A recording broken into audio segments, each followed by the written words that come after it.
As we saw in the previous episode, that God has a plan for each one of us.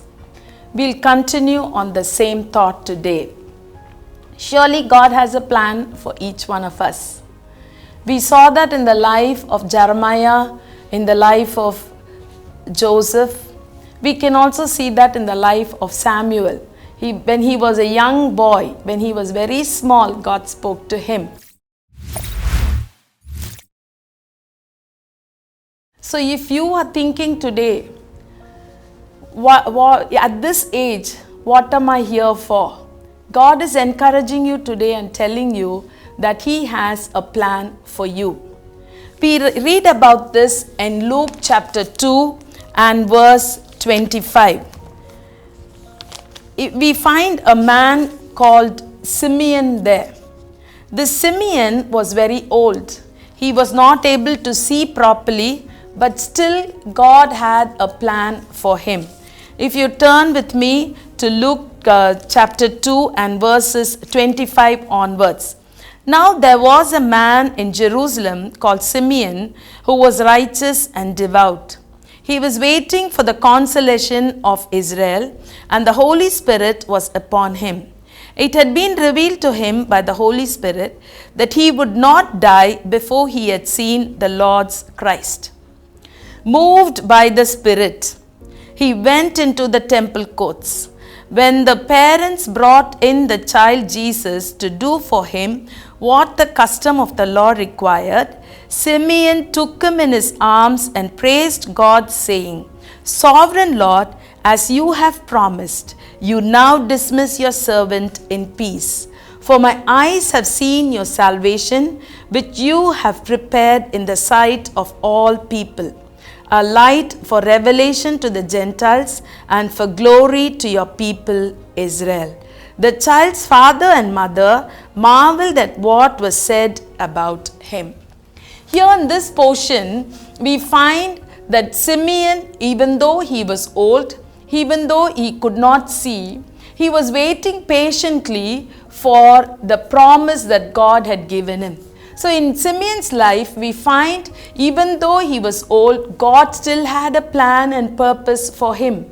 And through the words of Simeon, Joseph and Mary were encouraged, and Joseph and Mary knew that Jesus was the Messiah. They marveled at what Simeon was telling them. So we find in this passage that moved by the Spirit. That phrase touched me. What a wonderful phrase that is. We ought to be moved by the Spirit for God's purpose and plans to be fulfilled in our lives. We need to seek the guidance of the Spirit. Actually, Simeon was old. He was at his own house, but Jesus was a small baby. He was 8 years old, and his parents are bringing him to the temple so that they can fulfill the custom of law. So when they came there, they did not expect anybody to come and tell them some prophecy. They were not expecting such things. It was just a tradition. They wanted to fulfill that tradition. But see how God worked. Simeon was at home and he was moved by the Spirit to come into the temple. And once he comes into the temple, God reveals to him that this baby, this unknown baby belonging to an ordinary family, is the Messiah. So he holds that baby in his hands. What a wonderful plan God had for Simeon. Do you think you would like that? I would have loved it, to hold Jesus as a baby and to see his face, the glow on his face. Don't you think it's a wonderful thing that could happen to an old man who could not even see properly? See, that's how God works in our lives. And we find that Simeon holds the baby and magnified God. And he says, Lord, you have fulfilled the promise that you have made to me. So even at that age, God fulfilled the promise that God gave Simeon. So we find whatever be our age, If God has a plan for us, I say yes, God has a plan for us. He will surely fulfill it. And that fulfillment of that plan will be a blessing not only to us but also to many other people. Here the parents marveled at the prophecy that Simeon pronounced. So that's how God works in our lives. Not only in the life of Simeon, we find in the same portion another old woman. She was a widow. She was a woman, she was a widow, but still God had a plan to encourage her and use her. Here she is a widow. She was 84 years old, and that portion when we read from Luke chapter 2 verse 36. There was also a prophetess Anna, the daughter of Phanuel, the tribe of Asher. She was very old. She had lived with her husband 7 years after her marriage and then was a widow until she was 84. She never left the temple but worshipped night and day, fasting and praying. Coming up to them at that very moment, she gave thanks to God and spoke about the child to all who were looking forward to the redemption of Jerusalem. So here we find another woman by name Anna, don't we? And she talks about Jesus to all those who were waiting to hear about Jesus, who were looking for a redemption. They were being oppressed by the Romans. They were being oppressed by the Jewish people, the rich Jewish people. But she wanted to encourage those people who are oppressed. Already she is a widow, she is old, but still God used her mightily. So take heart. Today, God is speaking to you directly. He says, I can use you at whatever age you are in, at whatever position you are in, whether a man or a woman. Anyone can be used by God because God already has a plan and purpose for each one of us. This Anna spoke about the Redeemer. Hallelujah. What a wonderful life they all had. You see that she was at the temple. She did not depart from the temple. She was praying and fasting and praising God. So let's do that today. Let us join together, praise God whenever there is time available. Make time to praise God. Make time to pray to God. Whatever be your age, however old you are, God is still on the throne. He is still in control and He can fulfill whatever He has to do through you. So always remember, God works within us, God works through us, and God makes us a blessing to all those around us. Even though Anna herself was a widow and oppressed woman, she was able to encourage so many other people who were waiting eagerly for their redemption. Simeon, who was old, who was just at home, was now able to encourage Joseph and Mary, because God had promised him. He says, I'll go back and die in peace. That's what he tells the people. That's what he tells God.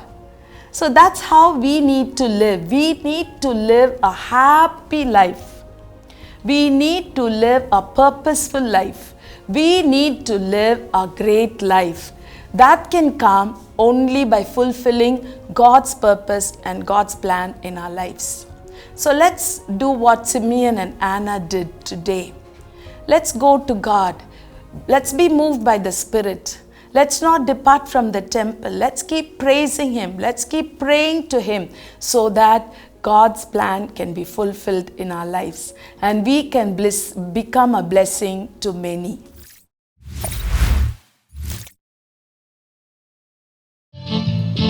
Through our God, we shall do valiantly.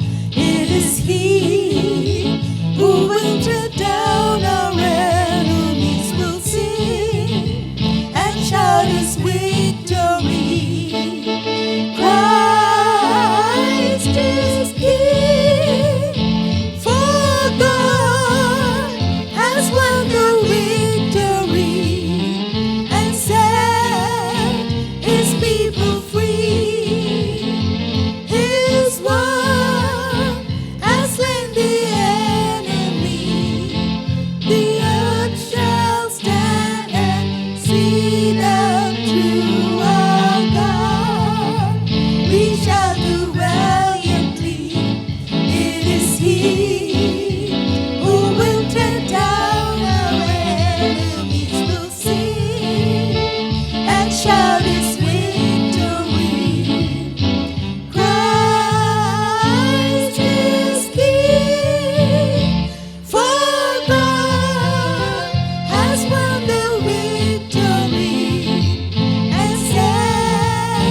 see that you are God.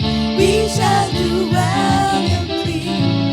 It is He who will tread down our enemies, will sing and shout His victory.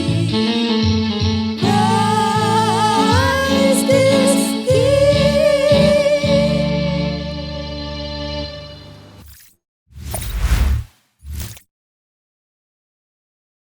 Hi viewers, we are so glad that you tuned in on this program on Family Matters today.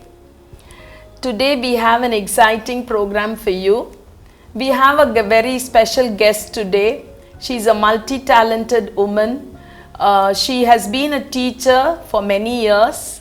She is still a Bible student and she also teaches from the Bible to many people around her. She is very talented in singing and leading worship. She's a great worship leader. She is with us today to discuss about some of the emotional shocks that we go through in our life. She's been married for the past 45 years, so she has a very rich experience in her life. Welcome to our show, Rachel. Thank you. We are so glad that you could make it, and we are so glad that you are here. We want to learn a lot from you. Thanks. Today I would like to ask you this question. We bring up our children with great responsibility. Our world actually swirls around them. We always do things for them. We are busy with them, thinking of them, planning for them. Everything is about them in our lives as parents. But once they grow up, once they complete their schooling, become adults, they have to leave our homes to pursue their own lives. That has happened in your family too. Yes. So, some of the viewers are watching us today may have gone through this experience and have had trouble having this emotion. They may sometimes they might have had some emotional depression or something like that, sadness and imbalance. So how did you cope with this kind of an experience in your life? At this stage, what did you do? Okay. We always dream about our children growing up well, getting married, Yeah, settling down well. But when it happens, really, it's a shock. yeah, it's a shock, and emotionally we are down, and we need to really cope up with it. Like in my life and in our life, my husband and I, in our life, especially when our son got married in a different country, we had to leave him there and come away. He was completely in a different culture. We always thought that we only knew his likes and dislikes, and we could cook for him according to his taste and things like that. We were so close and looking after him all the time. To leave him in a different country and come away here was emotionally it drained. Actually, when we said goodbye to him, it broke our hearts. Yes. And after coming here, the home was so empty and we missed him a lot. Yeah. So what we did was we developed our skills and talents, and my husband being a musician, and he started composing songs and I used to sing. We recorded a few songs and we trained our worship team in our church, the next generation, to sing well in our church. And I went in for driving, joined the driving school. Cool. Yeah. And also I called the kids from our neighborhood, taught them some subjects like English, science, being a science teacher. And I was able to get good results from them. So that made me happy. And very regularly kids also, my children called us. They called us and shared their experience with us. Turn your eyes upon Jesus. Just look to Him for everything. Yes. You know, every situation, God is in control. Because He has called us, He has chosen us. We are His people. He is our Father. We are His children. So He loves our children more than we do. Yeah, that's So- true.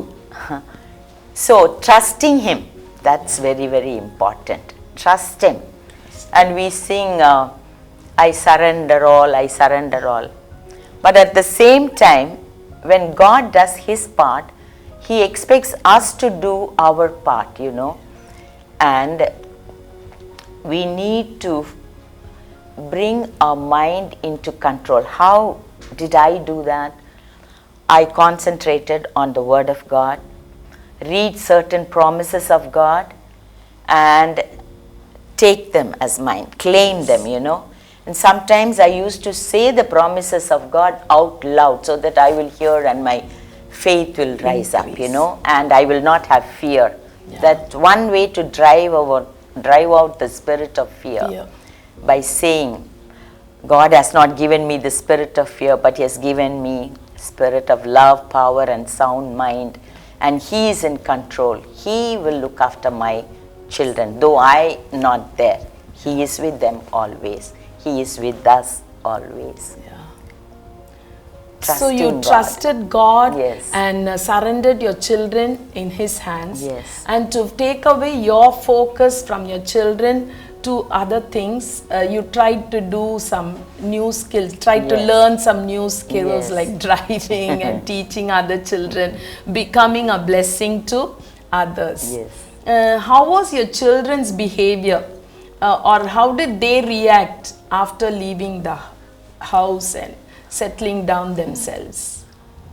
They also missed us a lot, Yeah. and they called us regularly, and they shared their experiences Yeah. with us, and when they are enjoying there, we are happy, we are Yeah. peaceful, we want their happiness, we are satisfied if they are happy, you know. And we are so grateful to God. We always thanked Him for their protection upon them. Yes, His You know. protection. So we find sometimes the children, in your case, in your experience, they have been very good. They have not neglected you. They have loved, shown love and care. Yes.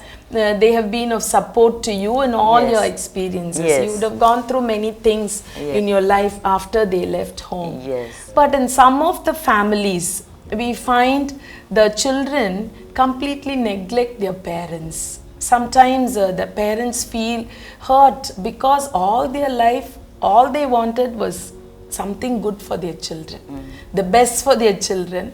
But now once they get married or once they go to universities, join some places, pursue their own lives, they completely forget about what the parents have done.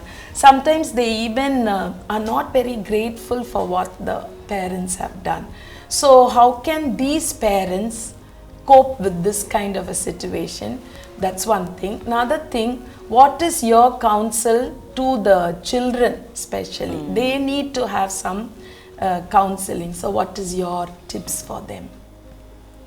It's very sad that the children are not looking after their parents, Yeah, and taking- they become so selfish and forget about what their parents did. I'm reminded of a verse from the Bible. God says in Ephesians chapter 6 verses 2 and 3,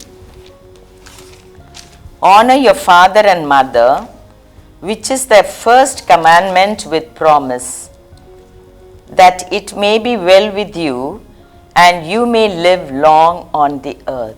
So this is a commandment with the promise. Yes. So it's the parents' duty to teach them, you know. Yeah. And then the children also must know that they have to look after their parents and the blessings they get by looking after the children, Honoring them. looking after their parents, honoring them. And especially financially, when they become old, they need financial support. Yes. Yeah. And some of the parents, they don't get pension and things like that. Then they depend on their children. So it is very important. Financially, they need to support Yeah. the parents. What about the other support that they need? They might need help, or they might need some time. Isn't it? yes. So the children, I think, to add on to what you have said, the children, after they become adults, they must not only have an agenda of their own for their own family. This family, which has taken care of them all their life, should Yeah. also be a part Yes. of their new agenda. That's what right. I think. What do Yes. you say? Yes, they have to think of their parents and include them into their agenda. Yes. In every situation and in everything, they should Yes. include their Yes. parents.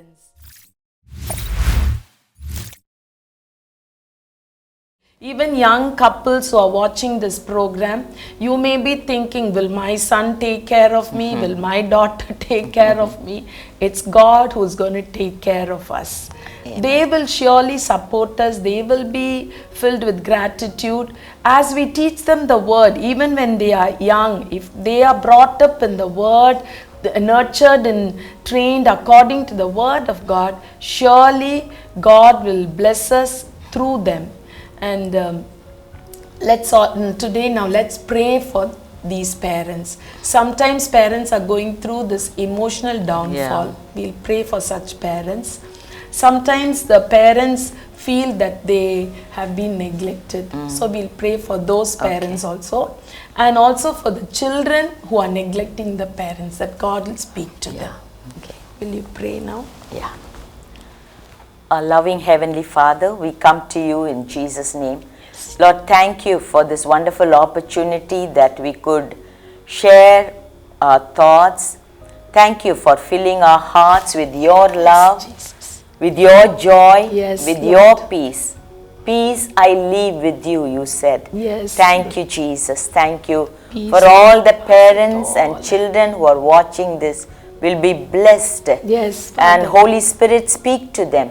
Yes. The parents will only love and bless their children. Yes. And the children will turn their hearts towards their parents to Yes. bless them and Yes. to love them.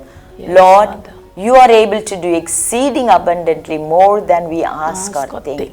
Yes. Lord, keep the attitude joyful and peaceful and right, Lord. Yes. Help us to have close fellowship with you, intimacy with you, Yes. so that our relationship with others, our family members, will be right in your sight. Yes. We trust in you, Lord. You are with us. You are inside of us. Greater is He that is in us than he that is in the world. Thank you for the joy, the peace, the love. Lord, thank you for all the divine qualities of Jesus is springing forth from our hearts. Yes. Let them manifest in our life so that people who see us may see Jesus in us. Yes. Our families will show the glory of God to this world because we are called to be light and salt of the earth. Yes, Thank you, Jesus. Jesus. Thank you, Father. We are filled with gratitude. We worship you. Yes. We love you. Yes, we honor you, Jesus. Lord. Yes, we give you all the glory to you. In Jesus' name we pray. Amen Amen and and amen. Thank you so much for joining us, Rachel. We heard a lot of things from you. I hope it's all useful to our viewers. God bless you all.